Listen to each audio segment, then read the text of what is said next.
we proceed to number 2. China's economic and agricultural reforms refer to significant changes made to a country's economic and agricultural system, starting in 1978, have been highly successful in addressing food security concerns.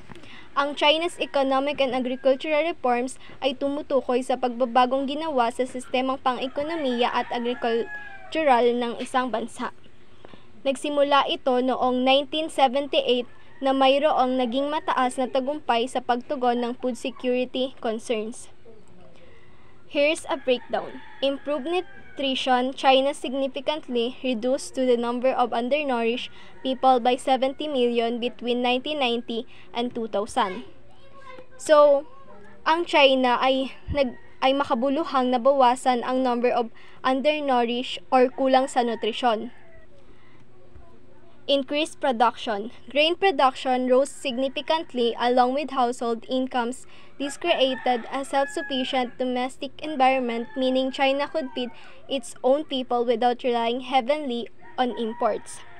So, ang production ng butil ay tumataas ng malaki kasama ang mga kita ng sambayanan at tumikha ito ng isang self-sufficient domestic environment.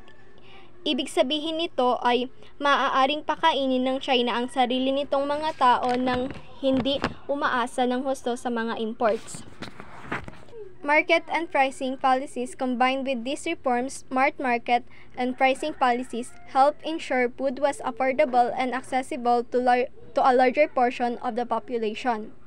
Kasama ng mga reforms na ito ang smart market and pricing policies na nakakatulong upang matiyak na ang pagkain ay abot kaya at na-access sa mas bahagi ng populasyon. So, these reforms pinapakita ng isang kombinasyon of economic development, agricultural modernization, and effective government policies can significantly improve of food security kahit na sa bansang China ang may malaking populasyon. Or, these reforms demonstrates the combination of economic development, agricultural modernization, and effective government policies can significantly improve food security even in a country with a larger population like China. So, iyon na sinasabi na nag-i-improve ang food security kahit na sa bansang China ang may malaking populasyon. Armed conflict refers to any violent struggle between two or more organization groups using weapons. So, tumutukoy ito sa anumang malupit na labanan sa pagitan ng organisasyon or malupit na labanan sa pagitan ng isa or higit pa na organisasyon gamit ang mga armas. Severely undermines food security on both national and international levels. Lubhang pinapahina ang food security sa parehong national na level at international na level. Disruptive production. Conflict directly disrupts farming, causing production to halt, farmers flee their lands, and infrastructure destroys.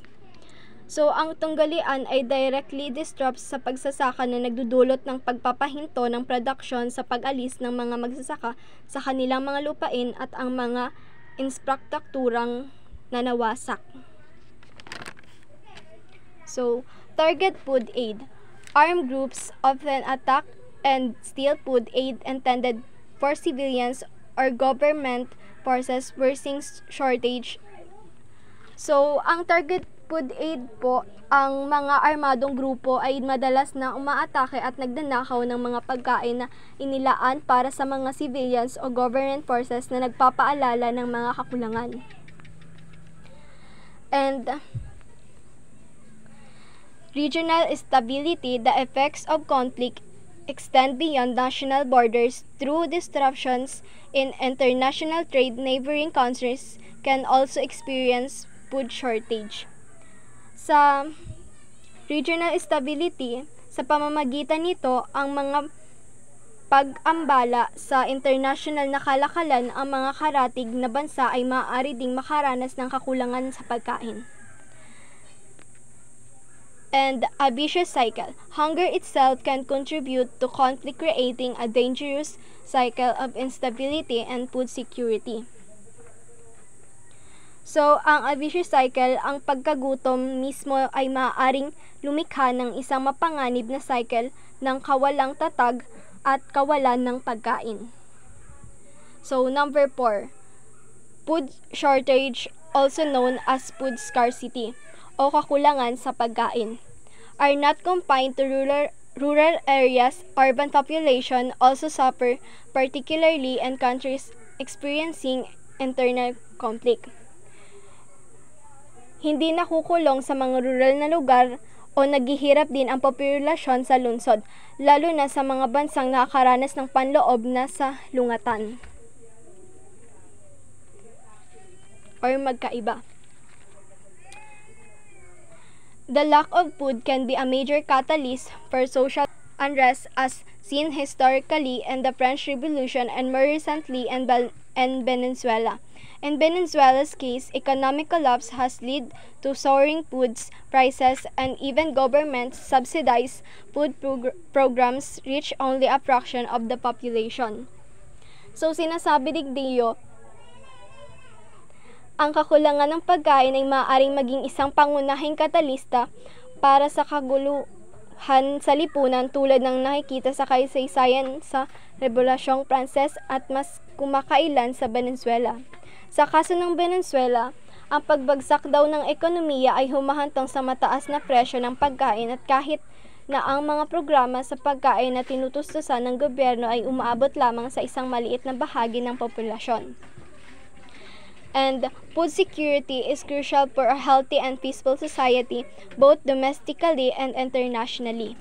Governments must prioritize it, focusing on economic stability to mitigate the impact of food shortage. International cooperation and a strong network for responding to food crisis are also essential.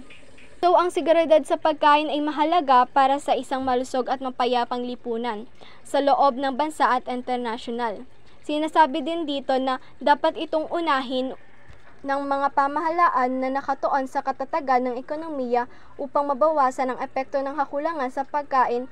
Ang international na kooperasyon at isang malakas na network para sa pagtuon ng mga krisis sa pagkain ay mahalaga rin. Yun lamang po. Thank you.